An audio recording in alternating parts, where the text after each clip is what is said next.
En primer lugar, encontramos las obligaciones civiles, aquellas que otorgan al acreedor el derecho a exigir su cumplimiento y hacer valer plenamente todos sus efectos a través de la intervención de los órganos jurisdiccionales.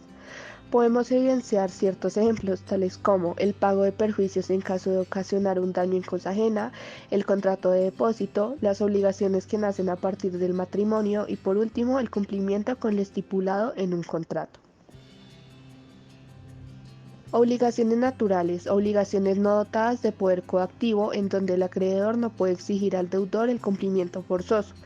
Es de suma importancia aclarar que estas son susceptibles de cumplimiento voluntario, pero no de coacción por los medios legales.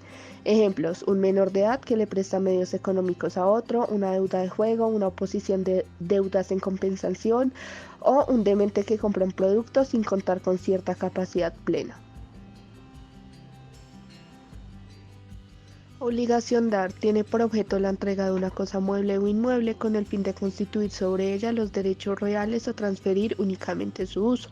Ejemplo: contrato de compra-venta, donde surgen a cargo del vendedor las obligaciones principales de dar el bien objeto del contrato y a cargo del comprador la obligación de pagar el precio convenido en un lugar o tiempo estipulado. Se puede evidenciar en el artículo 1605 del Código Civil. Obligación a hacer: ejecución de una actividad por parte del deudor en interés del acreedor. Esta tiene por objeto una energía de trabajo de naturaleza material o intelectual desarrollada por el deudor a favor del acreedor. Un ejemplo: Lina se obliga a escribir una canción para Mateo para la fecha del 20 de marzo del 2022. Artículo 433 del Código General del Proceso. Obligación no hacer: es aquella abstención u omisión de un hecho, en un no hacer algo que de conformidad con el ordenamiento jurídico. Un ejemplo puede ser obligarse mediante un contrato a no vender la casa en un tiempo estipulado de 7 meses. No hacer. Se puede evidenciar en el artículo 1088 del Código Civil. Obligación pura y simple. Son aquellas que no están sujetas a modalidad o circunstancia alguna, que afecte su existencia o su cumplimiento. Por ejemplo, Juan se comprometió a pagar 3 millones a Pepito, sin que esa obligación dependa de una ocurrencia o de algún acontecimiento. Obligación acumulativa. Son aquellas en las cuales todos los objetos deben estar comprendidos en las mismas, es decir, recaen sobre varios objetos y el deudor, para liberarse de su obligación, debe cumplir las diversas prestaciones que configuren los respectivos objetos. Por ejemplo, el deudor se obliga a entregar 20.000 pesos colombianos, un reloj y una colección de libros de tal autor.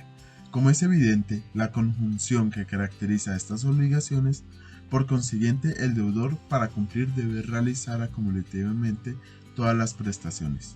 Obligación alternativa. Son aquellas que constriñen al deudor solamente en una de dos o más prestaciones previstas y se extinguen por la ejecución de una o de la otra. Las obligaciones alternativas cumplen una función de garantía, pues cuando la prestación es única, una imposibilidad subsiguiente del cumplimiento de esta prestación determina la extinción de la obligación con la liberación del deudor. Por ejemplo, el deudor se obliga a pagar 10 millones o a entregar un caballo o un automóvil. La obligación recae sobre varios objetos, pero el deudor cumple realizando la prestación sobre solo uno de ellos. Obligación facultativa. Son aquellas en las cuales se debe una sola cosa, y el acreedor no tiene derecho más que a pedir esa cosa. El deudor está en la facultad de liberarse entregando en su lugar una diferente. Por ejemplo, el deudor conviene con el acreedor entregarle un reloj determinado, a no ser que decida entregarle 500.000.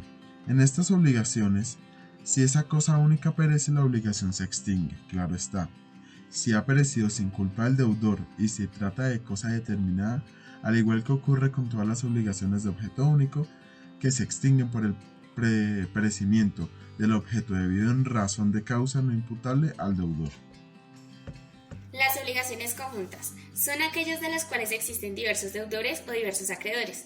La obligación se divide entre los diversos sujetos que integran la relación jurídica, es decir, cada acreedor solo puede exigir su parte del crédito y cada deudor solo puede ser obligado por su parte de la deuda, más no por el monto total. Por ejemplo, encontramos a los deudores X, L y M que le deben al acreedor Z la cantidad de 30.000 pesos. Cada uno de ellos puede ser perseguido por su parte de la deuda, es decir, la cantidad de 10.000 pesos. La obligación es solidaria cuando varios deudores están obligados a una misma cosa, de modo que cada uno puede ser constreñido por el pago total. En la solidaridad pasiva, el pago de un deudor libera a los demás, y en la solidaridad activa, el pago realizado a uno de los acreedores libera al deudor con todos. Ejemplo, los deudores X, L y M están obligados en forma solidaria frente al acreedor Z por la cantidad de 30.000 pesos. Este acreedor puede exigir el pago por la totalidad de la deuda a cualquiera de sus deudores y al cumplir el pago libera a los demás frente al acreedor ya pagado. La obligación divisible es aquella susceptible de cumplimiento parcial, es decir, que puede ser cumplida por partes sin desnaturalizar la obligación ni disminuir desproporcionalmente su valor. Es indivisible aquella obligación que no es susceptible de cumplimiento parcial. Existen dos tipos, la convencional y la natural. En la convencional, los sujetos de obligación pueden determinar que ésta sea indivisible prescindiendo de la naturaleza de la prestación, es decir, convencionalmente pactan que la prestación funcione como indivisible.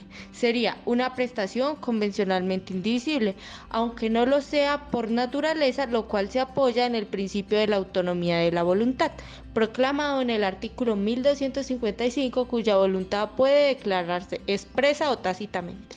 La obligación genérica es aquella obligación que recae sobre una cosa designada únicamente por su pertenencia a un género determinado. La obligación específica es cuando el objeto de la prestación está perfectamente individualizado, sea una cosa concreta o sea una conducta perfectamente definida. Esta está perfectamente individualizada y no se puede confundir ni en principio sustituirla por otra. Ejemplo, la obligación de dar una cosa concreta e inconfundible. Contractual. La responsabilidad contractual tiene su origen en el incumplimiento de cierta obligación, derivada de un contrato entre dos o más partes.